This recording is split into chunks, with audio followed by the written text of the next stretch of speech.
All right, I'm going to get started. Well, welcome everyone. I'm your host, David Aponte, and we have here another episode on coffee sessions. And we have a very special guest today. We have Ryan Dawson. I'm going to give him an introduction in a second. But today's chat is going to be around answering the question, isn't MLOps just DevOps? And is there a difference between them? What's confusing about them? Why aren't they the same? So it's going to be a very fun chat. We have some great slides, some great content, and we're very much looking forward to what you guys think. So let's begin. I'm here with Ryan Dawson. Like I said, he is an engineer at Seldon. He's working on Seldon's MLOps tools. Probably Seldon's most famous tool is their open source serving tool called Seldon Core. And he loves to write articles. He's published one in particular that you guys should check out. It's called Why is DevOps for Machine Learning So Difficult? And we're going to talk about some of the themes from that article and answer that similar question. We're also going to ask people why they keep underestimating MLOps and mistaking it for just plain old DevOps. Now, they're very similar, but there are some differences. So our question here is, how do we answer the isn't that just DevOps objection? Now, Ryan, is there anything you want to add to that introduction? Yeah, well, actually, first I should say thanks for having me. It's really a pleasure to be here. A big fan of the coffee sessions. Yeah, so I think it can be tricky to explain MLOps to colleagues and managers who are used to traditional software engineering and DevOps. It would be nice actually to be able to explain it to like a complete stranger or even to a gran. Right. But we need to at least make it clear to other IT professionals and to stakeholders. We have to answer questions like, isn't that just DevOps? And we need to answer that clearly. Otherwise, the challenges of MLOps are just going to continue to be underestimated. And those challenges might even be underestimated, like a little bit by us as well as by others. Like there is kind of this old adage that maybe you don't fully understand something unless you can explain it to someone else. That's very true.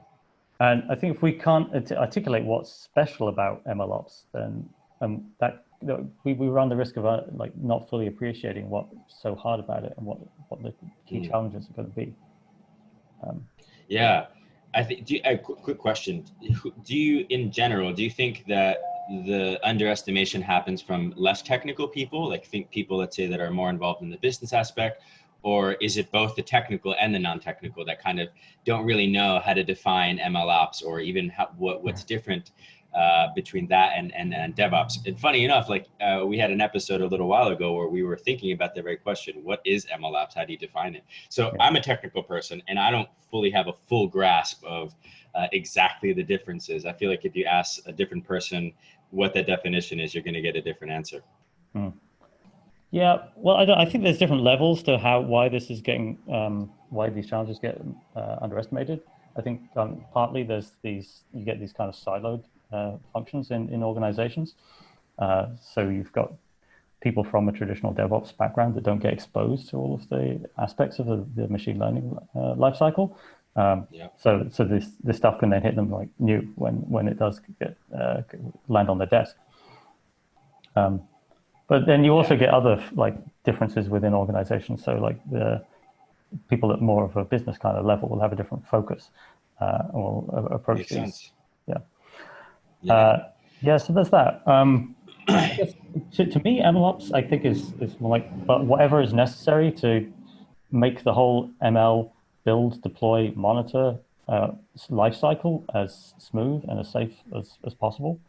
And it's really. I would say I would say basically just making ML allowing you to just do ML instead of focusing so much around all of these things. The quicker you can actually get to doing machine learning and providing business value, that to me is what MLOps is all about. It's about making, like you said, making that process smoother because it can be very tricky. And I think that's a great transition into this idea that we're all very familiar with MLOps, but I think we don't really quite know, or rather, I think the better way to phrase is that we underestimate the challenges that come with that. A lot of companies think that they can just build their own MLOps function in no time with maybe one engineer and a data scientist, but then little by little, as things grow in complexity, it just balloons into this giant platform. And so how did you learn about these challenges, and you in particular, how did you get into this space? Yeah, so I guess a little while back, I was working as a developer doing Java web apps for banks. And I had friends doing some AI stuff, and I decided to learn more, and I started doing some Coursera courses. And that gave me a good sense, or much better sense, of like some of the ML fundamentals, and really showed me both how different ML is, but also how varied it is. I mean, applications like a search engine is like really different from sentiment analysis on text, and that's really different from image classification. So I was surprised when I encountered people talking about ML, and especially like building and running ML, as though it was just like basically like the same as mainstream software. This assumption seems to come up quite a bit, and seems to be like widespread. I don't know, maybe especially for people who are like really embedded in a mainstream software engineering background. I'm not really sure. But then later, actually, it surprised me more that when I found that some data scientists can just assume that like DevOps people already know how to run ML in production. That one sort of surprised me, because I guess maybe people know that DevOps is quite sophisticated, and that at least some companies are doing this stuff well already. But there's this chasm in the industry. And in fairness to anyone listening and thinking that they're very similar, there is a lot of overlap. I do think personally that there is a huge benefit to treating machine learning as software, like as an engineering practice, an engineering discipline. There's a lot of value that can be brought to this kind of complex researchy sort of field when you think about productionizing it. It already, in my opinion, makes it better. But if you think that they're exactly the same, you lose sight of the nuances between that, and I think that could make it, I think the biggest issue that I have is that a company will underestimate exactly how much work this takes. And as a result of that, will maybe waste time trying to build their own solution when it may not be the smartest move. Again, this comes up a lot in a lot of our chats, this buy or build option. But I think, it's important to understand that there's a lot of similarities there for sure. And many good practices that are learned from DevOps can apply to machine learning, but they're not exactly the same. And if you treat them the same, you may underestimate them, and you may waste time, trying to build something that is actually a lot trickier and requires a lot more nuance. I want to, excuse me. So there's all these big problems, right? A lot of companies are coming up with different solutions to different problems in this space. In particular, what is Seldon contributing to these solutions? Yeah, and actually, it's a really complicated space, because at least I feel it's a complicated space because there's such a range of use cases, I think some use cases are like really very close to traditional DevOps, and then other ones can be like quite far away. And I think that's part of why also we've got this really complicated landscape. So I think the industry is slowly converging towards like good ways of running machine learning projects. Standards and conventions, hopefully, like are starting to coalesce and come together. And that's what kind of happened in the DevOps space, I think, and hopefully MLOps is kind of going to follow along. But right now, I think there's just lots of fields and subfields within MLOps and like different categories of tools. I think open source collaboration will play a key role in like where those standards end up forming. Me too. Yeah, so I think it's a real privilege to be at Seldon and be part of that like open source landscape, and be working with all the other MLOps open source tools and seeing where things go. I just want to say shout out to open source. It's changed my life. It's made me, I think, allowed me to do so many of the things that I do now is because there's so many things out there that are free and that you could build on top of, and that changed the game. And I do agree that I think it's going to be through these sort of open source communities and platforms and tools that people little by little come to some sort of agreement on like best practices or the best way to do it. There's a really interesting statistic I heard a little while ago that, about 80 to 90% of machine learning projects actually never get to production, actually never get deployed, right? For whatever reason. So presumably we're a really long way from actually reaching these agreed standards in the field right now. Would you agree? Would you disagree? Yeah, it certainly does feel like we're quite a way off the agreed standards. The 80, 90%, I mean, it does sound quite scary, that number. I suspect it's also a bit more complicated than it sounds. At least some of it's got to be down to these MLOps challenges, especially challenges around data, I think. But I suspect there's other stuff happening too. Some of it might also be down to like the way that companies are approaching machine learning projects. Probably you get companies like trying to do stuff which they realize once they start the project they don't really have the data, or it's not clean. They've got like privacy issues with the data. Also, I do think I think it probably can be complicated to say, well, this percentage of projects are not getting production. I mean, probably some data science projects, particularly in the kind of more like data analysis kind of space, they don't necessarily need to get to production for it to be valuable. Like, you can still gain insights from the data, and if you That's learn very true. Very true. But definitely there are problems. Yeah. This is actually one way I think we can think about how far we are from standardization is to look at the MLOps landscape diagram. If I can share my screen. Yeah. So for anyone listening, Ryan is about to put on some slides. So I would advise you, if you are listening on a podcast, check out the video. Yeah, awesome. actually, So we have this one is the cool diagram. MLOps landscape diagram. It's the LFAI landscape diagram from just trying to show so many options. Yeah, I mean the number of tools and the number of tools within that you got all these different fields, and then you've got the number of tools within each field. It's like, oh my gosh. Yeah, I mean it's on the one hand it's kind of great because it means that there's like all these things and options and value being added. But on the other hand, like, yeah, it's a difficult space to navigate, so it takes a lot to. Absolutely. I sometimes feel bad for, like, let's say someone that's a new engineer, a new data scientist at maybe a younger company where they kind of have to wear a lot of hats and have to learn a lot of these different tools. It can be very complicated. Like you said, it's awesome that there's so many options to choose from, but it can also be a little overwhelming. What's the right way to do it? Which one works? And you hear about this company doing it this way, another company doing it that way, and it can be a little overwhelming. Why do you think that this whole confusing landscape has emerged? Why are there so many options? Yeah, well, I guess partly because there are problems, and where there's problems, then there's value to be added. And each of these tools is identified as a little space, a niche where they can add that value. And there's a whole range of different use cases for running machine learning in production, and they vary quite a lot. So I guess small companies running like a few simple models might not really need like a whole machine learning platform approach, and they can probably like stitch together something that works from some of the tools that are available. And actually, I think those are kind of the use cases that will look more like normal DevOps. Whereas bigger companies running like lots of models, they're probably more going to be attracted to these like all-encompassing platform offerings.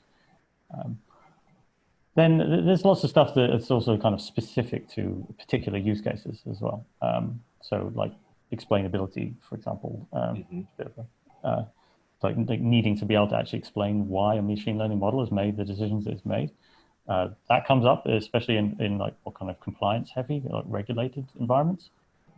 But in a lot of other environments, it's just not really a concern. But also, I think it's just like this is new. We've only it is. We've not been doing it for that long. And when in that kind of case, there's more than one way to solve problems, and we just have to experiment and see which ways people like the most and which ones get adopted. And go through the usual. That's literally my approach. Experimentation. Try this out, see if it works. Try something else, see if that works. It's very much an iterative process for me. I think that's a good point. So as you say, it's definitely understandable that people are going to be confused about MLOps right now.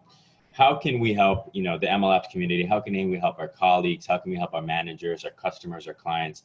How can we help them better understand these problems? And most importantly, what I think is what I would like them to better understand is how can they grasp what MLOps is all about? Yeah, that's true. So I guess I've been thinking a lot about how best to get this point across. And one approach I take is to like show the diagram from the hidden technical debt in machine learning. Love that paper. Yeah, it's a great paper. Love it.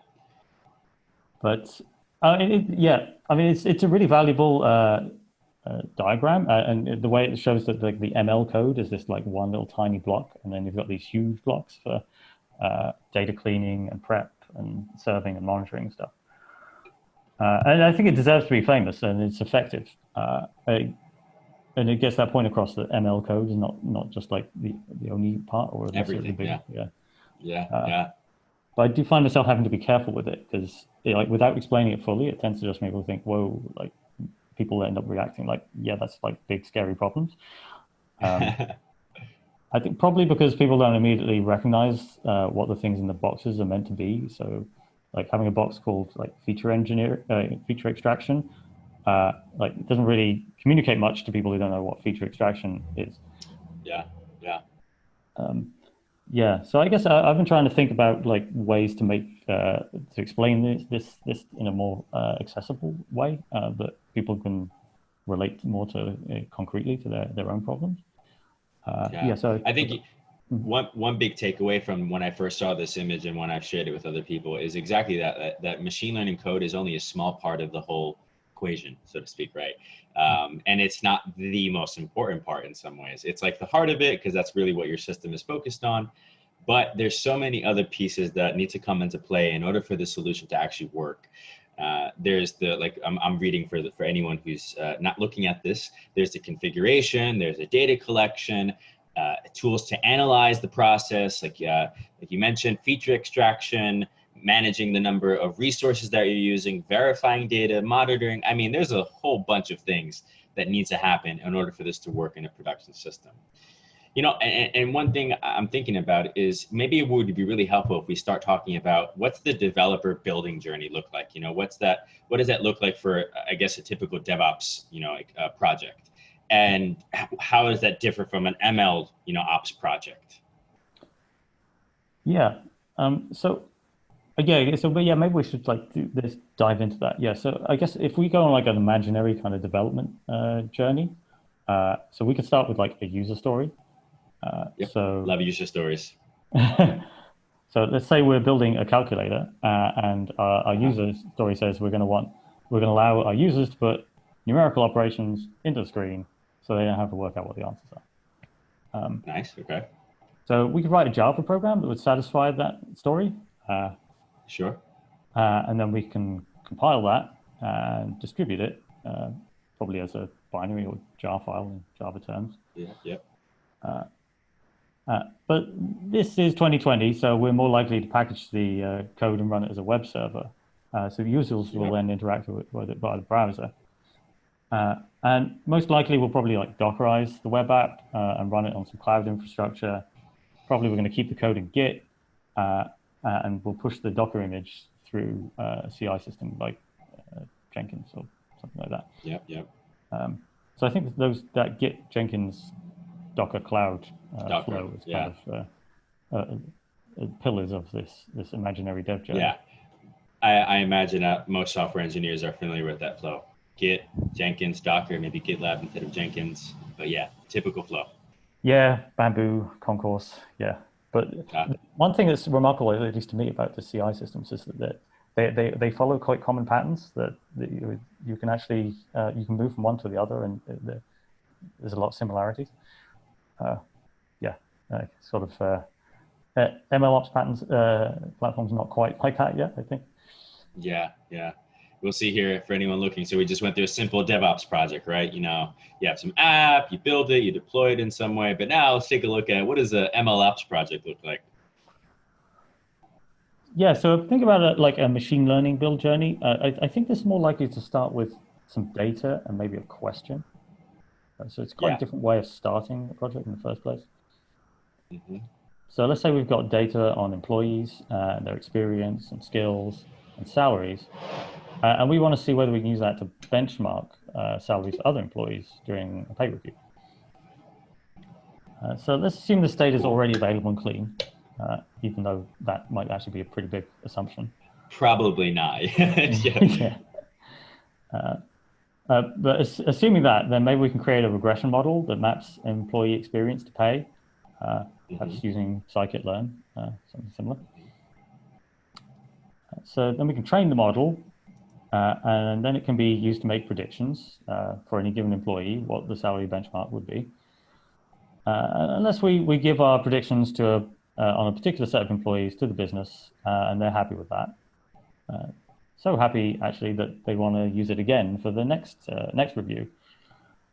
And then I think our situation changes, because then what we want isn't just like a prediction, but really a kind of predict function. So what we want then is to be able to avoid having to rerun that training process every time the business has some new employees that they want to check. And actually, that problem would be magnified if then another department says they want predictions too. But yeah. That's a very realistic scenario, right? Like, oh, this is cool. We want to apply it here at this part of the business too. And one extra complication on that is, well, like, what about the data that we use to train that model in the first place? So if we've managed to establish that it's applicable to one department, do we know it's applicable to another department? We might actually need different data. But I mean, even if let's just assume that it is, let's assume that it does work for that department as well. Then our main problem, I think, becomes a problem of scaling. So it's how do we make all those predictions without having to keep manually retraining this model and burning ourselves out? So probably we're going to be interested in using the machine learning application inside a web app. So adding a REST or HTTP API around the Python code, and making that web application available. So we might naturally package it in a Docker container like we would with a traditional web app. And that's a valid and common approach. But it's just one of the approaches in a sense, in that it's also quite common in machine learning space to package the model by serializing it using Python's pickling capabilities. Yep, or joblib or something like that. Yep. Yeah.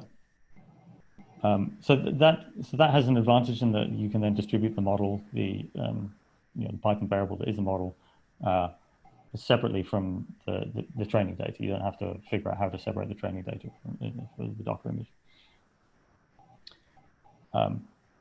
So that's quite common, I think, in the machine learning space, and that's a difference from DevOps there. Big difference, yeah. So if we then load that model into a suitable Python web app, then we can serve predictions that way. Actually, that varies. Like, the way of doing this is going to vary a little bit from framework to framework. So I've talked about that in kind of Python terms, but you also get machine learning stuff that's like in R and other tools. And then there's other spaces around this, and like using this diagram, or using this kind of imaginary journey, we can then start to see how all these different MLOps tools fit in, I think. Because within the space of the data, you've got tools like S3 and Hadoop that are aimed at data storage and all the processing you have to do on the data.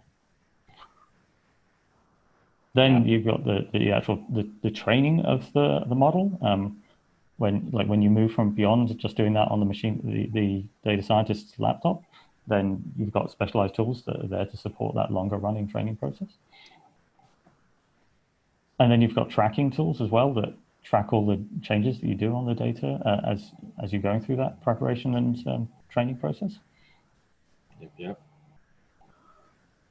And if you've got this problem of being able to make predictions on a recurring cycle, so if you've got the business keep coming back to you every quarter or every year or month or whatever, then you've got tools that are specialized on being able to do batch predictions. Yep. As well as tools that are specialized in that REST API, wrapping it in a REST API space. So that's real-time serving tools. I work on Seldon core. Though the Seldon team also collaborates on another tool, KF Serving, which you spoke about on a previous one of these sessions. Yeah. And both of these part of the Kubeflow ecosystem. Yeah, I'm just for anyone who's can't see, there's a lot going on in this space. It is quite different from just your traditional software. Like you mentioned, the data itself is one component. The training is another component. Tracking is another component. The frameworks that you use to develop these models, how do you serve it? How do you deploy it? How do you package it? How do you do batch jobs? There's so many little things that you now need to consider. And I think this is a great segue into what the key differences are between DevOps and MLOps. What makes them so different? Yeah, so I guess, I guess extrapolating from what we just talked through, I guess it's that training, in the training process, is the data and the code together that drives the fitting that's going to result in a model. Because I feel like that's kind of the fundamental differences. It really stems from what machine learning is versus what programming is. In that, with programming, you're responding to inputs and giving outputs based on explicit rules. But with machine learning, you're really capturing rules indirectly from data. So you're extracting patterns from the data. And the randomness that's involved in that makes it trickier. It's stochastic. It's not this fully deterministic process, which I think, like you said, is a huge difference between traditional software and machine learning systems. That randomness makes it tricky, because now it's not like, this code that you can compile and always get the same results every time. They may be a little bit different. There may be different nuances that you capture on this data set. So yeah, that's a big difference. Yeah, that certainly feeds into the whole reproducibility problem for machine learning, which maybe we'll probably come back to that.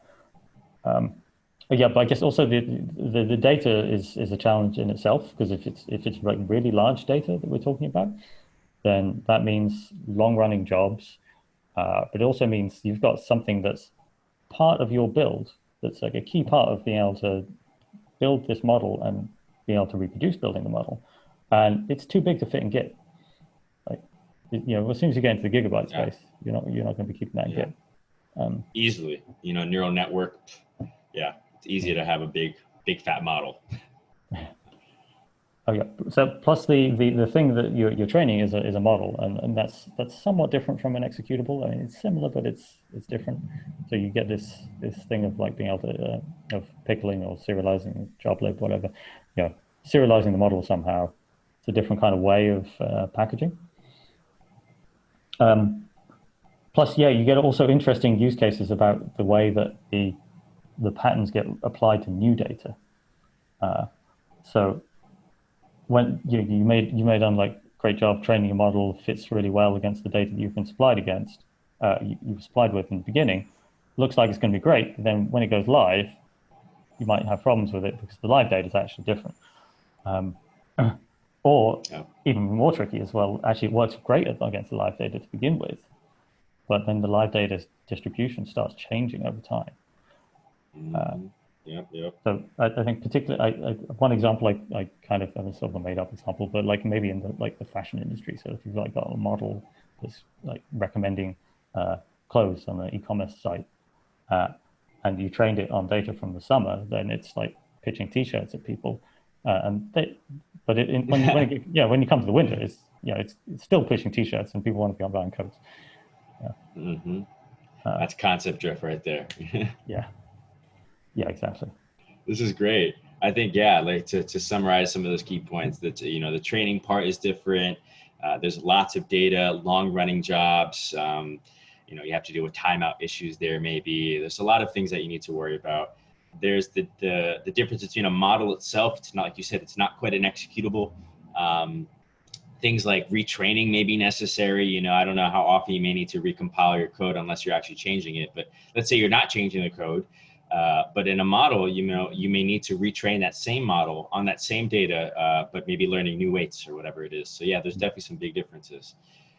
And I would love to now kind of segue into Seldon a little bit. I would love to learn a little bit more about this deployment part in particular, because you work for them, and I'm sure you kind of think about this, this deployment and the ML serving component a lot.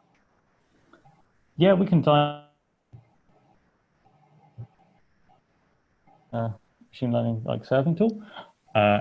I think actually, I think in a way, serving is kind of a nice area to work on because I think it's one of the more easier to grasp from a traditional DevOps perspective. But Yeah, actually, I yeah, think what people struggle with, at least partly what has got me interested in, is I feel like people struggle to place serving within the wider landscape and understand why you need to do it that way. But yeah, anyway, shall I explain the concept behind Seldon? Or Seldon Core. So it's aimed at, in particular, at serving on Kubernetes.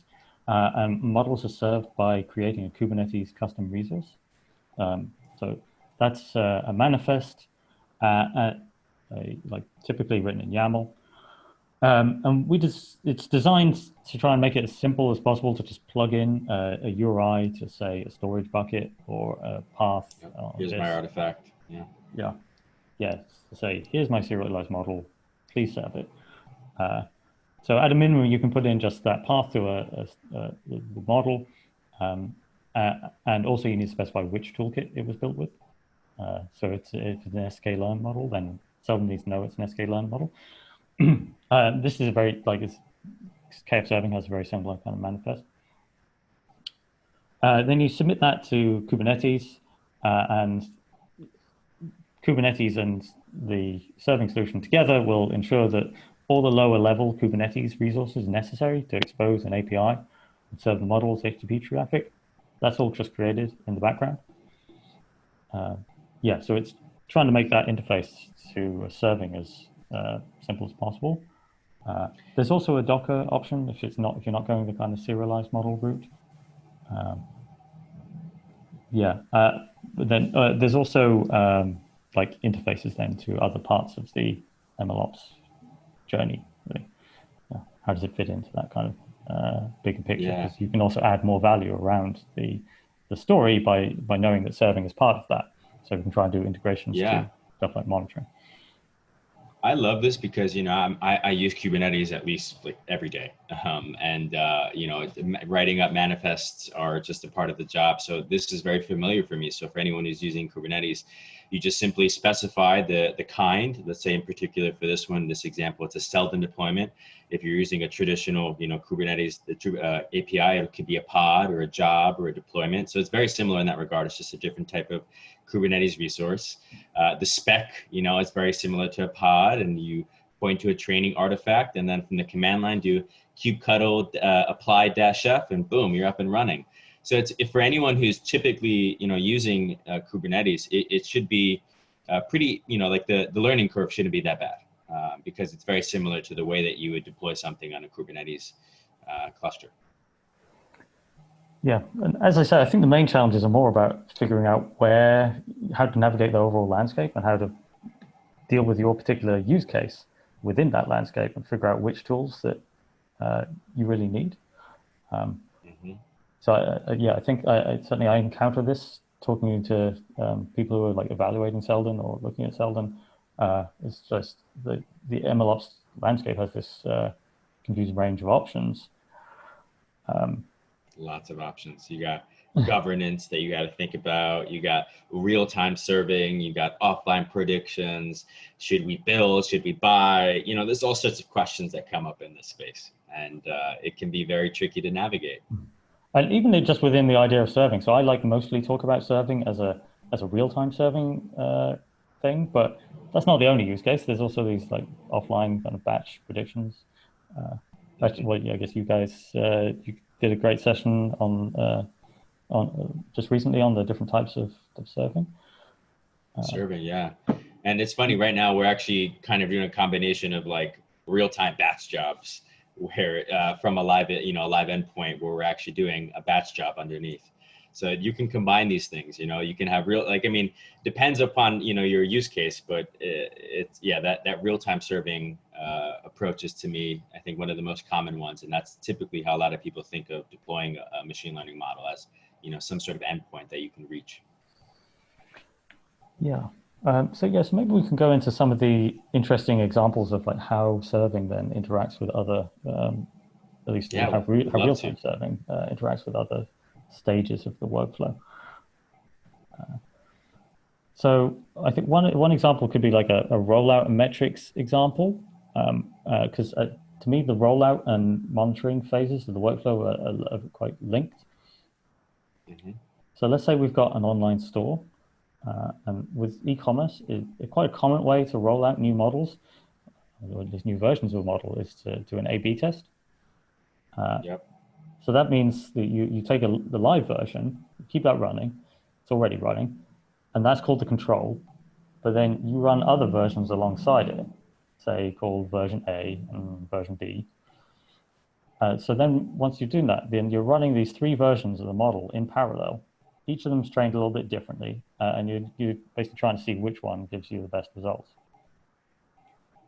So you can achieve that by splitting the traffic between the versions, and you like send most of the traffic to the control to minimize the risk, because you know that model is already like reasonable results. Then you give this like a smaller subset of the traffic to A and to B, and you run that for like a little while until you've got a statistically significant sample that you can use to make a judgment. But making that process of then making a judgment is probably where some more of the complexity comes in. So stuff like the traffic splitting, like that, so Seldon has support to be able to do that automatically, and so there's KF serving and some other like there's ways for real-time serving solutions to integrate to the Kubernetes ingress, the external endpoint to Kubernetes. But yeah, when you hit that point of, well, how am I going to make the decision about which model to promote, that can get quite complicated. It's kind of more, well, sometimes it's not so complicated, but sometimes it's more so sensitive to the use case. So let's say that variation A has the highest conversion rate. So a higher proportion of its recommendations are leading to sales. And that, I mean, that's a really useful metric. In some cases, it might be enough for us to, like the business to then say, okay, we want variation A, and you might be able to automate that upgrade. But it's not necessarily the only metric. So it might be that model A is actually recommending like quite controversial products. So some customers really like the recommendations and they just buy straight away. But then there's other customers that are actually really put off by these recommendations, and they leave the website when they see them. They might even stop coming back because of these recommendations. Yeah, so I guess basically there's trade-offs to consider around around how you use those monitoring and rollout tools in particular use cases. So there's like, in my mind, when I think about this sort of stuff, there's like 2 aspects of it. There's the engineering component where you need the ability to basically distribute traffic in a smart way, in an efficient way. You need to do things like load balancing, routing, all that stuff. But then there's also the scientific aspect where it's like, all right, how do I go about making a decision based off this data? You mentioned things like statistical significance. You mentioned things like A/B tests. So there's, I actually recently read this really cool article by the Stitch Fix blog. I think they're called multi-threaded. Yeah, that's what it's called, multi-threaded. And they had a whole article recently about online experimentation, and there's all sorts of ways to do this. You could do multi-arm bandits. I mean, there's not like heuristics that you can use. But it's like, again, it's like I said, it's a mixture of these 2 things, right? There's this sort of scientific aspect where it's not just as simple as software where I'm choosing this or that. But then there's also the software aspect where now you need to think about this application handling different types of traffic, making sure that the right app gets the right traffic, that you can monitor that you can roll back if you need to. There's all sorts of components of that. So it's even this in and of itself can be complicated, right? This is not so straightforward.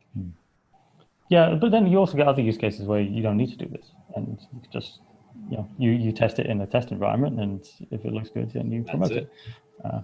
Yeah, so that's, it's interesting, the variety of the landscape, I think. Yeah, and maybe we can see a bit more of that variety by like talking about some of the other kinds of use case that you hit, or one can hit. Yes, so in particular, some of the kind of use cases that we see come up sometimes are like if the requests that are coming to the model, like they can sometimes be like too messy to feed them into the model directly. So you might actually need a pre-processing step. So that happens in particular, I think actually is like really common with text processing. Because with text processing, often the raw data needs to be transformed before you can train the model, before it's like in the right form for the training process. Yeah, or like images or something like that. Yeah, Try to actually, transform it into a machine readable way. Yeah, yeah. So that's, and if you have to do that transformation on the training stage, then probably you're going to have to do it at the serving stage as well, because that's the raw form of the data. So yeah, so I guess one way you can handle that is like if you're running a web app, probably you've got some sort of consumer that's making the calls, so you could like basically tell them to do it, to make those transformations. But that's not very nice, and like most likely they're not going to know how to do that. So more likely you're going to have to write the code that's going to be able to do that transformation, and probably you've already got it because you've done the training stage. Yeah, exactly. That's a great point. If you've already done this at training time, now the tricky part is also keeping it consistent with what you do at inference time. Yeah, yeah. So with Seldon, we've got this idea of an inference graph. So the idea is that you can then plug that code into another Docker container, and then use that same code in as like a step in the pipeline. So you've got this a serving pipeline where it goes from like basically in the Kubernetes manifest, you say do this, then do that, and do that, and the initial request will go through that pipeline, and each step might then like do a transformation on it before it gets to the model, and then the response of the model gets fed back to the the original the consumer. Is this for Selding? Is it always a directed acyclical graph, meaning it's not like you can't go? It only goes in one direction. Is that how this also works as well? Yeah, it is a directed acyclical graph, but it does support branches. And actually, there is a range of use cases. I don't have the diagram here, but yeah, we can do like support multi-arm bandits, for example. So you can have a component in the middle that's that's running an algorithm that runs that algorithm to decide between variations of model. So a particular request could be routed to a particular variation of the model, depending on the algorithm. So, and then under the hood, is this pipeline using Argo, or is Seldon using something different? Sorry, by the way, sorry if I should know these things. Oh, no. Yeah, no, so Seldon has basically an orchestrator component under the hood. So when you submit the Kubernetes manifest, one of the Kubernetes, as part of the Kubernetes pod that gets created, you'll get a orchestrator that is able to orchestrate the requests. It's one of the differences between Seldon and KF Serving, that right now KF Serving doesn't have an orchestrator. So KF Serving can support pre and post processing transformations. So you can have a sort of minimal pipeline in that sense. But without the service orchestrator, you can't have more advanced use cases like multi-arm bandit.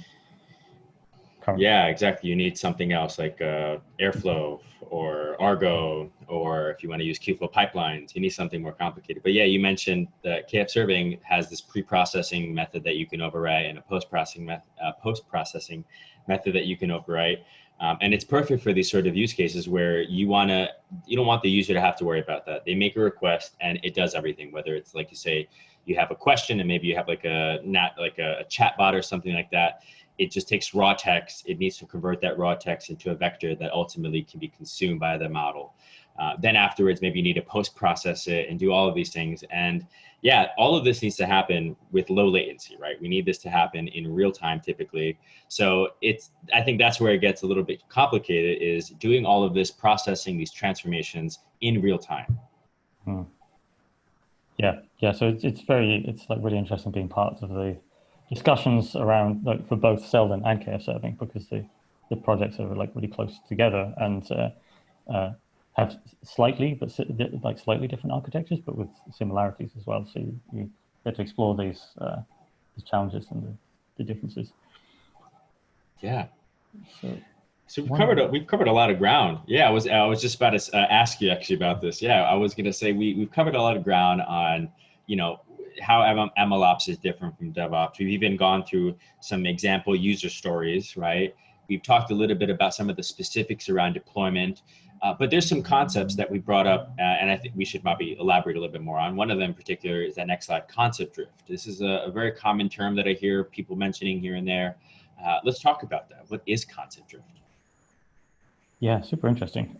So I think concept drift, like, or at least I think it's when the whole data distribution is different from the training data, and maybe if it started out that it was the same as the distribution was similar to the training data, but then it shifts over time.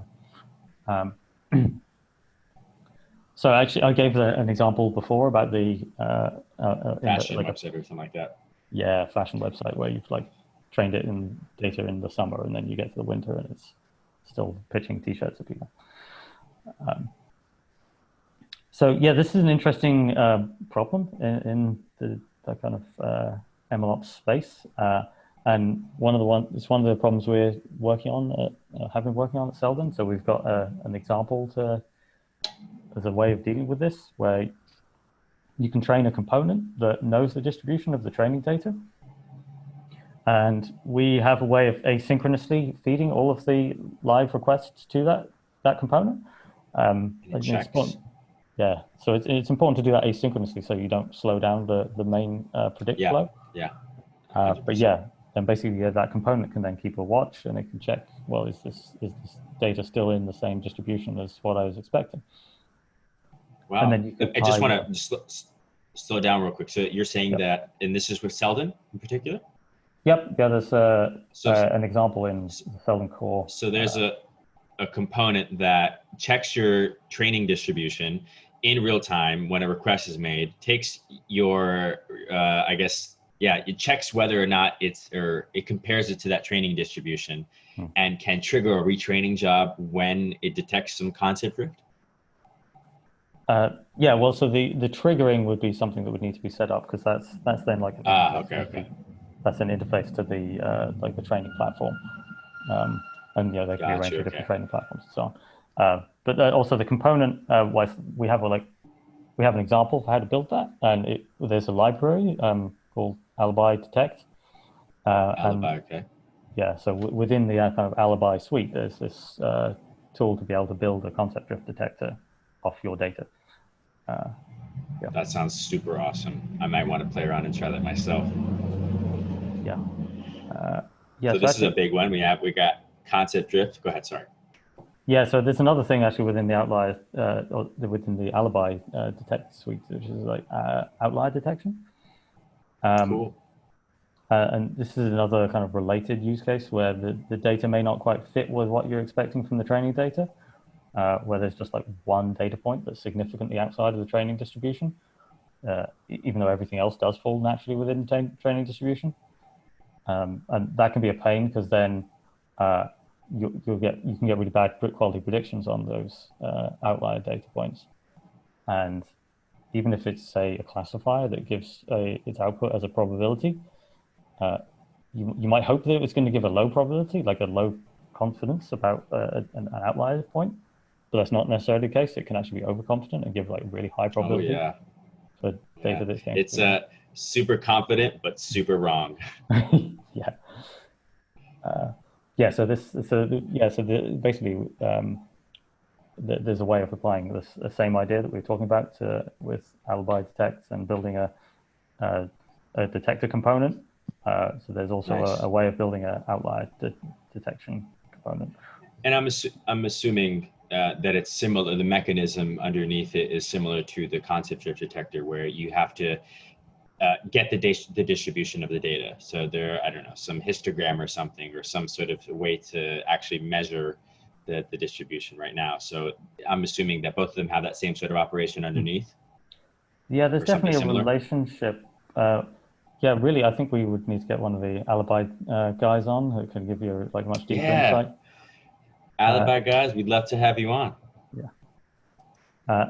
They're doing some super interesting stuff. So actually another thing they're doing is like a way of detecting adversarial examples for machine learning.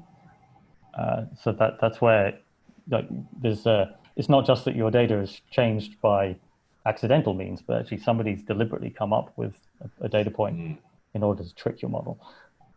So just for clarification, an adversarial attack is like a hacker or something, someone trying to be malicious and do some harm to your machine learning system. Am I understanding that correctly? Yep. Yeah, that's definitely. So the way, at least the way, one way that I think about this is when those examples that you hear about where like people trick face recognition systems by getting a mask printed and then put the mask up and then then it thinks you're someone that you're not.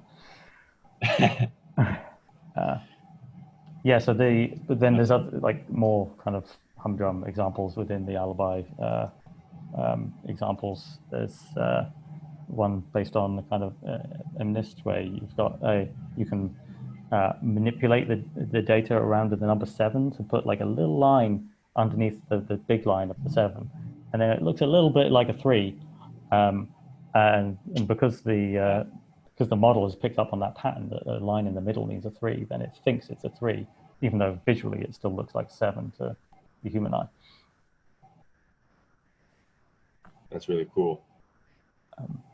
So the other thing that like another interesting challenge around this is where you've got these more kind of high compliance use cases. So we talked about very little bit earlier, I think, about explainability.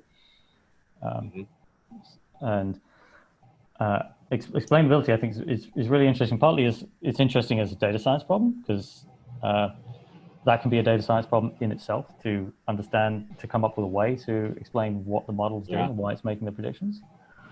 But it also has MLOps challenges around it. So like if you're making real-time predictions and you might then later need to be able to explain why you made those predictions, then you've got the challenge of, well, you need to have either recorded what the predictions were and what the prediction was for, what was the request and what was the response. If you do it that way, then you also need to then be able to tie the explainer, hook in an explainer that you can feed that data into, or you'd have to you can generate the explanations at the same time that you do the real-time predictions, and then you have them all stored in the background, waiting for somebody to come along and ask for the explanation. So there's these interesting. You have these things so basically it's anything that allows us to answer the question of what went wrong and why. But you mentioned, this is, I'm sure this is something that data scientists deal with regularly, but doing this in a deployment, right, in a real-time setting, right, live, while this is actually out, to the users, you want to know why is it doing what it's doing. And to trace that and to kind of keep that in sync with all the requests that are being made, the responses that are given can be a bit tricky. So you need a way, like you said, to have them very close together, if not together. So actually one way we're doing it is to have a space within the actual serving manifest that says this is the explainer. Cool. So it's kind of a similar. A similar. No. So I was just going to say, no, sorry. I didn't mean to interrupt. It's a similar concept to what we're doing with the outlier detection and the concept drift detection. You need to train something at the same time as you train the model, but then you can plug it into the serving solution, so that it's this extra component that sits together with the model and allows you to do extra things and get extra value out of the model in real time in the serving situation. So we've covered a lot of ground. Now we just talked about explainability. We talked about the concept drift, outlier detection. These are all very important concepts. And again, it goes back to this navigating MLOps question where you have this complicated space. You have the governance, you have real-time serving, online, offline prediction, whether we should build or buy. And I think we've made a good case that it's not DevOps. There's, there's some big differences between them. I think now is a good time to wrap this up and think about what advice can we offer, and particularly you, Ryan, since you've been working in this space, what can you offer to people who are new to this stuff, people who are just getting into this space? Maybe they're, a project manager for a small data science team. Maybe they're a data scientist, maybe you're an ML engineer, but you have some say in building your product. I think it's important to know, the complexity that's involved with that, so you can make a good decision. So what can we offer them, especially also to the people who come from a very traditional DevOps team that are now getting all these MLOps things thrown at them? What are some pieces of advice that we can offer them, some takeaways? Yeah, I feel it's always tricky to give advice within the software world, because people kind of want us, a recommendation like do this and you'll be fine. But yeah. Good teachers don't do that, though. Yeah, good teachers don't give you the answers. Good teachers give you a framework to work with and allow you to, get there on your own. So I'm sure that a lot of people want to do this, do that, but it's not that simple, and I think you're going to articulate that. Sorry. Yeah, that's cool. Yeah, I think, I guess maybe I'd start with saying like tread carefully, because there's this range of use cases, and you need to figure out where your use case fits within that space. Because it's as we've seen, it's kind of a complicated landscape. So I think it's probably a good rule of thumb to just start by trying to understand your particular use case, figure out everything you can about that. Those user stories, what do you actually need to do? Yeah, yes, exactly. Do some research on your options. Try to figure out a little bit about the landscape. I mean, obviously, try and avoid getting completely lost in the whole thing. But I guess you can learn. You can apply having learned a bit about your use case. You can then kind of go sniffing around the landscape and be like, okay, maybe that tool that might be relevant. I do have a real-time serving use case. Maybe I should look at one of these real-time serving tools. And I think it's important to, I guess we've talked quite a bit about some of the advanced stuff. But as I mentioned before, stuff like explainability is not necessarily something you need in every case, and it's a more advanced problem to solve. So I guess I think it's important to try to figure out what do you need, what do you need to sort of meet the minimum criteria of your use case. And what things I think this is very, I think about this as a general problem solving approach. You need to first frame the problem well. You need to know the problem. And I'm just, here's the little teacher coming out of me, but it's often, you can learn a lot from the problem itself, studying the problem, and expressing it in different ways. And in many cases, that's one of the first steps you should do before you just start building and iterating on something. Although maybe you could do those things simultaneously, it's so important to know what problem am I trying to solve? And knowing that well enough, you could say knowing your users, what do they actually need? What are some of those pain points? How can you alleviate that? Do I need an entire platform for that? Or can I just use this? Do I need this feature? Or maybe I can just use that. It's really spending a good amount of time knowing, what exactly you need to do, rather than being, kind of caught up in the hype of using the latest and greatest tools. Like you said, they may not be necessary, and it's not always easy to implement and to have. There's a lot of things that may need to be in place. So I think it's an important lesson to, like you said, tread carefully. First, think about your problem. What do you need to do? Get to know what are the options that are, are relevant to your problem, and then start thinking about a solution. Yeah, so I guess I've been thinking in particular about whether there's any advice that can be used to help people in that situation. How do they go about scoping that project for themselves? And I was thinking about if there's a way to come up with a list of, hey, here's some really good questions you could ask during that process. These are great questions, yes. Scoping a project. So I guess we just read out some of these questions maybe. Yeah, you want me? I could do that. So here is Ryan came up with a set of really good questions that I think you should ask yourself. I've actually taken these down and put it in a Word doc so I could use them for my other projects. But some basic questions that maybe you already ask yourself, but it's good to lay them out explicitly. So, for example, do we have the data and is it clean? How and how often will we get new iterations of the data and will it be clean? Do we need a training platform and does it need to be linked to some sort of continuous integration? What frameworks are being used and what's the easiest way to serve that, right? We just talked about how there's a lot of different ways to kind of do the same thing. Does it look like a real-time serving use case? Do you need things in real time? Do you need low latency? Or can you do this offline in batch? What about the format of the prediction request? Is it going to be similar to what it was trained on? How do you deal with those differences when they do happen? What about the data? Can it vary? Can it shift? Is it subject to seasonal trends? Like, this example of a fashion website. Do seasons matter? Does time matter? What about online learning? Do you need to learn things on the fly? What about the need to retrain a model due to data changes? How do you trigger that job? When do you do that? How do you go about doing that? What about outliers? What about those, this one random customer that shows up in your distribution that messes up your model? How do you deal with that? What other, what outliers cause the problem? And, something as well as, can we explain this prediction? Do we need explainability? And I think you have some more on the next slide.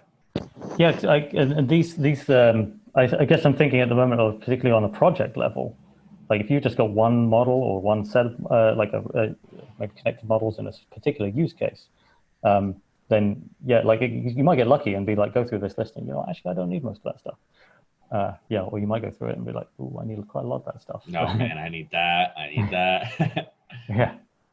Yeah, but then I guess you've also got these more kind of platform use cases where you're more like in a kind of platform team, and you need to provide a service to a whole range of other teams within the company. Then you got this challenge of like figuring out what a whole range of use cases are. Like you don't just need to figure out like about one particular use case. You need to kind of get a general sense of what the range of the use cases are in the company. You also probably then want to be looking into like who's responsible for deployment and what skills do they have. Particularly because I guess you're probably going to be in a build versus buy situation. So you're going to be evaluating some of the other like the platforms on the market, or deciding whether there are tools that you might be able to stitch together and build your own kind of in-house platform to meet your needs. And if you are going to pick tools, then maybe you're going to be looking at what the team you already have is familiar with, and what would your users be comfortable with using. Yeah, it's a very important point, right? You got to think about the people that are actually building this stuff too. Are you going to force them to learn something entirely new, which is not uncommon, or maybe go with something that's fairly familiar to them? Yeah, and then you've also got like budgetary constraints. Like the hard numbers are going to be a big factor in this as well. Like you probably don't want to spend a lot of time evaluating a platform that if you don't have the budget to be able to purchase that option. Yeah, or you may be able to go down a kind of build route, but then you might find that in order to do that, you have to be able to resource from outside of your existing team's skills, and then then there's a budget comes back into it again.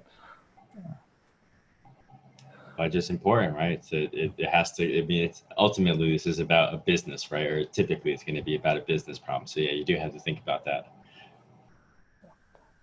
So I guess actually one other piece of advice, in addition to asking all these questions and trying to find out more, is find people.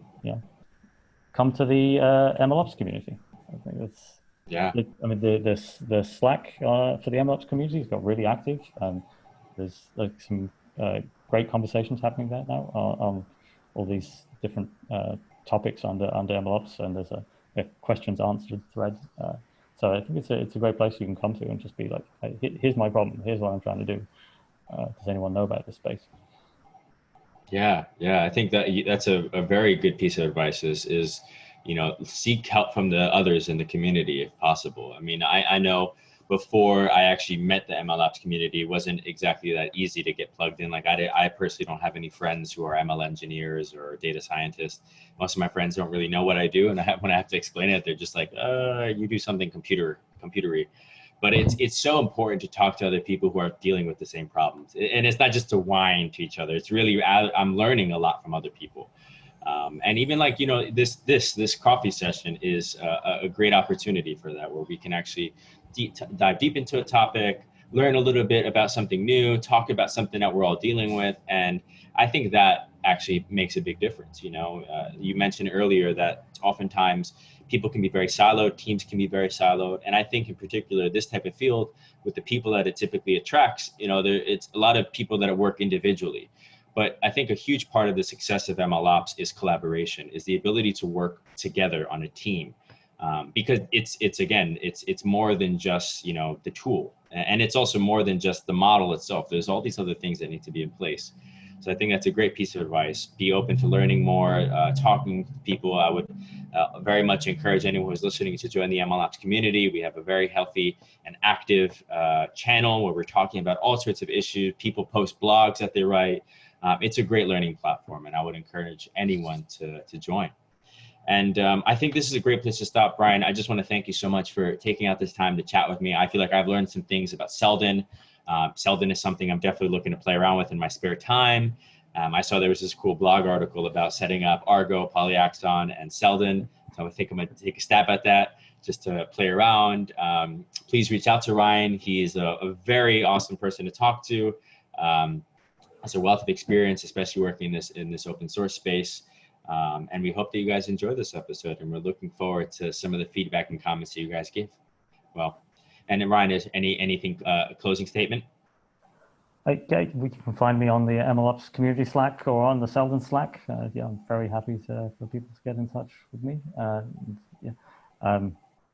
guess maybe I highlight a couple of resources that are quite useful that I found. There's a couple, if you search for awesome MLOps, there's a GitHub list.